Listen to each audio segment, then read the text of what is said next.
For my cognitive science project, I turned a language model called BERT into a hierarchical open set named entity recognition model. Consider a scenario where you have to sort documents based on whether they're about historical buildings or whether they're about reptiles.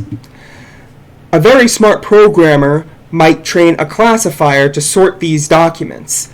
Once you have the classifier, you can then predict new documents as either being about historical buildings or reptiles. But consider the scenario where you get a completely different class. This class is about a type of crayfish, but historical buildings and reptiles are both incorrect for this example. So what do we predict this as? Some kind of lizard? An animal? What about just going broad and giving it an organism classification? What about ditching this example entirely and throwing it out? How do we get our model to think more like a human? How do we get it to think analogically and tag the crayfish example with a broader superclass? Previously, people have tried to use hierarchies to do this. Lee et al. Proposes hierarchical changes to the architecture. One example he proposed was to have a classifier at every level of the hierarchy. Another was to flatten the hierarchy out and have novel leaf nodes at the bottom of the hierarchy. But what would be nice is if we could use a pre-existing architecture with no changes. This would let us take advantage of its knowledge by fine-tuning its weights. What we need to do is get our model to sort classes into a hierarchical latent space. Then we can apply an anomaly detector like softmax to sort classes by whether they're novel or whether they're previously seen. For example, here the purple dot would be a completely novel class, but the green X would belong to a green object's superclass. To do this, I used a cross-entropy loss at every level of the hierarchy. I did this by taking a flat classifier that produced only fine classes and adding together the logits from those fine classes to produce coarse logits. This makes sense because the gradient of a coarse logit will depend on the gradient of all of its fine logits.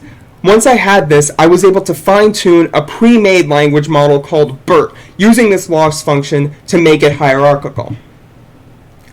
For anomaly detection, I used softmax, which is a squashing function that puts scores between 0 and 1. If softmax scores are low, the model is not confident in its predictions, and we should go to the coarse logits for a prediction. We can repeat this all the way up a hierarchy to find the nearest superclass that a new example belongs to.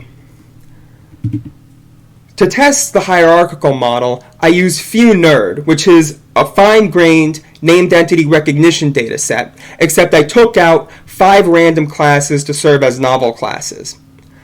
At test time, a prediction is incorrect if the true label is not at least a subclass of the prediction.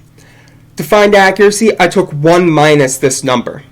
My experiments showed that with novel classes present, hierarchical models have a higher accuracy than non-hierarchical models, but it also shows that softmax is not a good novelty detector.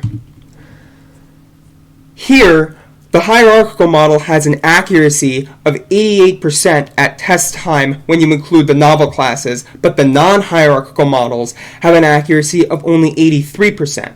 This is because when the non-hierarchical model encounters a novel class, it has no prediction available to it that would be correct, but the hierarchical model can go to a superclass to maintain correctness.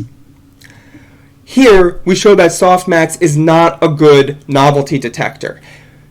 On these confusion matrices, we're only able to get about half of the novel examples predicted correctly. This plot produces an intuition of why this might be happening. The green X here would actually have a pretty high softmax score because it's really deep into the green plus cluster. However, clearly, this is a novel class and should have a lower softmax score.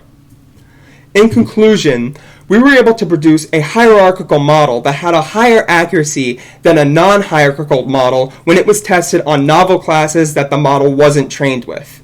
And we were able to do this by fine-tuning a pre-existing model to take advantage of its knowledge. This means that we should be able to adapt existing NER models to be used in open set, real-world situation with no changes.